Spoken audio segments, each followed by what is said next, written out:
pemerintahan yang dipimpin Pak Jokowi saat ini dan juga yang sudah disampaikan juga oleh Bapak Presiden terpilih pada sidang kabinet terakhir bahwa semua program yang baik harus dilanjutkan. Dan tentu sesuai dengan tupoksi hari ini, tadi saya melaporkan kepada Pak Menteri bahwa nomor 1 ini luar biasa Indonesia. Ini kita sudah dibuka yaitu kantor FIFA dan kemarin kantor FIBA. Assalamualaikum warahmatullahi wabarakatuh. Berjumpa lagi bersama pecinta bola sejati. Apa kabar para sahabat pecinta bola sejati? Semoga hari ini kita selalu dalam lindungan Allah Subhanahu wa Ta'ala. Di video kali ini saya akan membagikan informasi tentang pertemuan antara Ketua Umum PSSI Erick Thohir dengan Kemenkumham Supratman. Di dalam pertemuan itu membicarakan tentang perkembangan sepak bola Indonesia. Untuk mengetahui informasi lebih lanjut, mari kita simak videonya bersama-sama. Sudah melihat Indonesia menjadi sesuatu yang sangat penting karena prestasi tentu dan juga talenta-talenta kita yang luar biasa.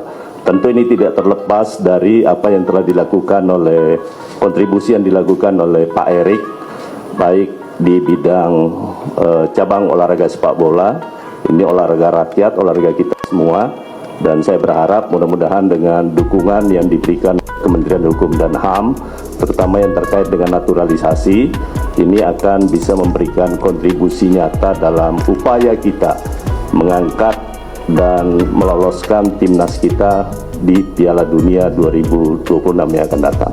Saya rasa itu dari saya persilakan ke Pak Erick. Terima kasih Pak Menteri atas sambutan hangat dan dukungannya. Tadi yang seperti disampaikan oleh Pak Menteri bahwa tentu pemerintahan yang dipimpin Pak Jokowi saat ini dan juga yang sudah disampaikan juga oleh Bapak Presiden terpilih pada sidang kabinet terakhir bahwa semua program yang baik harus dilanjutkan. Dan tentu sesuai dengan tupoksi hari ini, tadi saya melaporkan kepada Pak Menteri bahwa nomor 1 ini luar biasa Indonesia. Ini kita sudah dibuka yaitu kantor FIFA dan kemarin kantor FIBA. Dan saya rasa banyak negara juga cemburu Pak Menteri. Nah, tapi ini justru prestasi karena mereka melihat keseriusan pemerintah saat ini dan ke depan untuk membangun olahraga nasional. Karena memang dengan membangun olahraga ini bagian kita juga menyehatkan masyarakat Indonesia ke depan. Dan tentu Pak Menteri tadi akan mendukung penuh pembukaan daripada International Organization Office yang belum pernah terjadi karena memang suratnya dari beliau pembukaan seperti ini. Dan insya Allah Menteri nanti bersama Pak Presiden dan tentu akan hadir Presiden FIFA insya Allah mendarat dari hasil ASEAN Summit tanggal 10. Lalu nanti pembukaan training camp yang ada di sana itu tanggal 11 training center yang ada di IKN. Sekalian tanda tangan yang tadi namanya official agreement opening yang FIBA juga akan menandatanganinya gitu.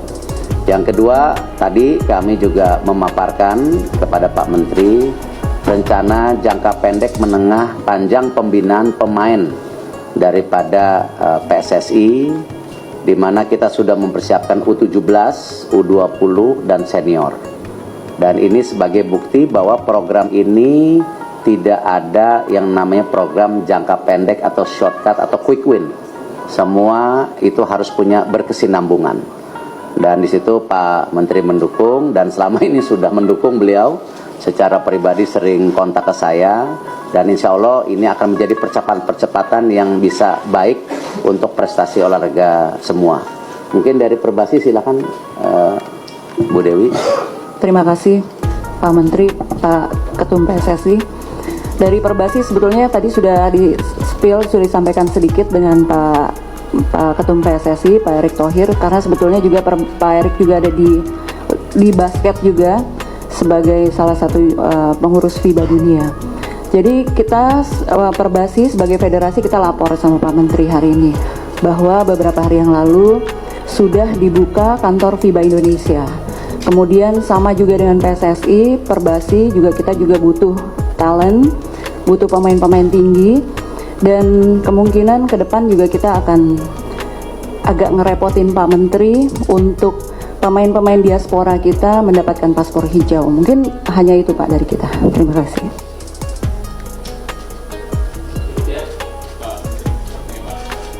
Good morning, Pak Erick, Pak Superman, dan Bu Dewi. Thank you so much for setting aside some of us. Sorry for this issue today. Pak Erick, your explanation about the naturalization process and also the launch of international sports organization. But we need your statement in English for our coverage. So can you please tell us regarding your meeting with Menteri also Dewi?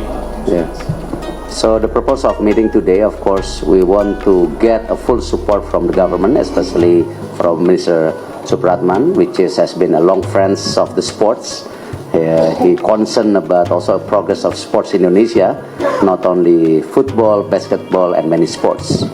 So two things that we want to get support from the governments. Number one, the opening of FIFA office and FIBA office in Indonesia, because this is the first time actually we are having two international organizations opening office in Indonesia. So we need under law to support that the existence of the international office exists by the law of Indonesians. The second one, of course, regarding our best players that who've been playing abroad from football and basketball, when they want to join for supporting the Indonesian national teams, we also supporting in terms of their naturalizations. I think this is something that working between us as the football federations and the government hands on hands to improve our ranking in the world in terms of basketball and football, also achievement a bigger target to qualify for World Cup in 2026.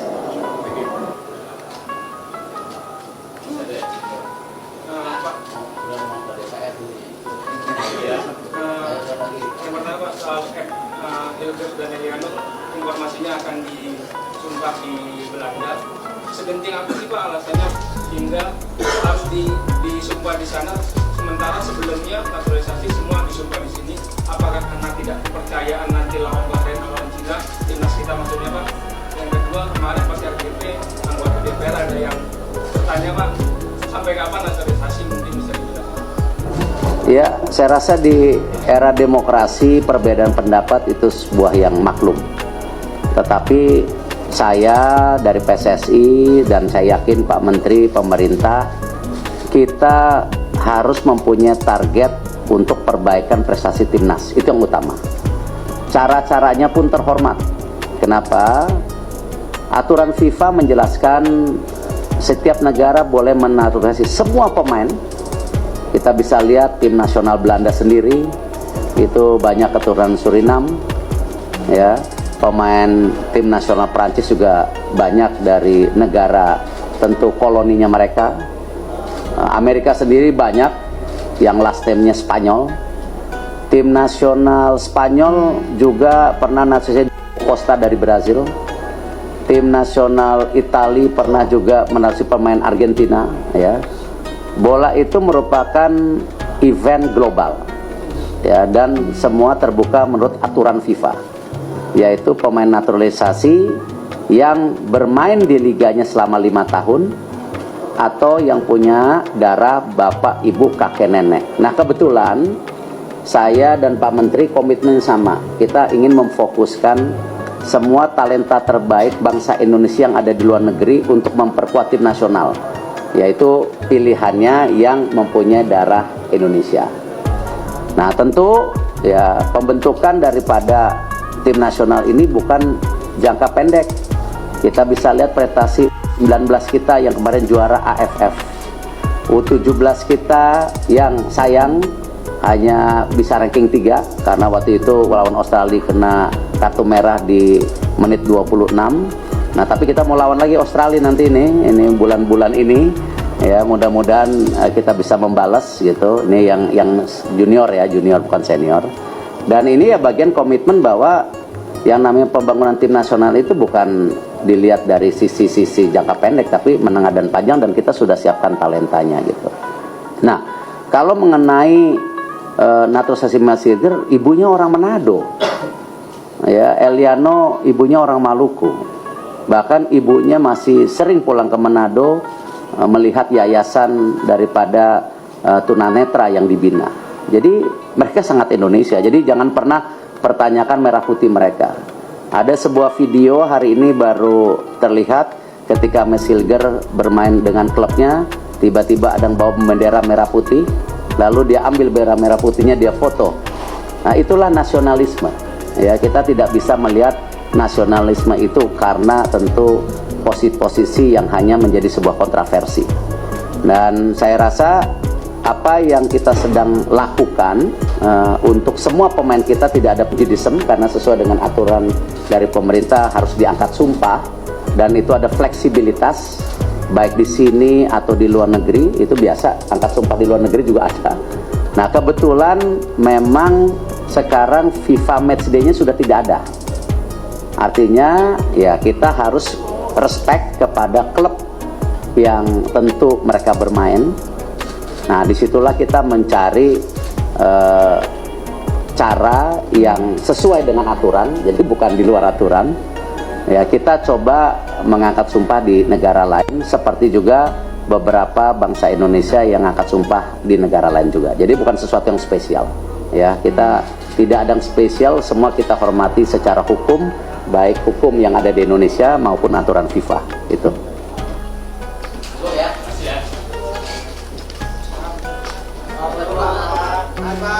Terima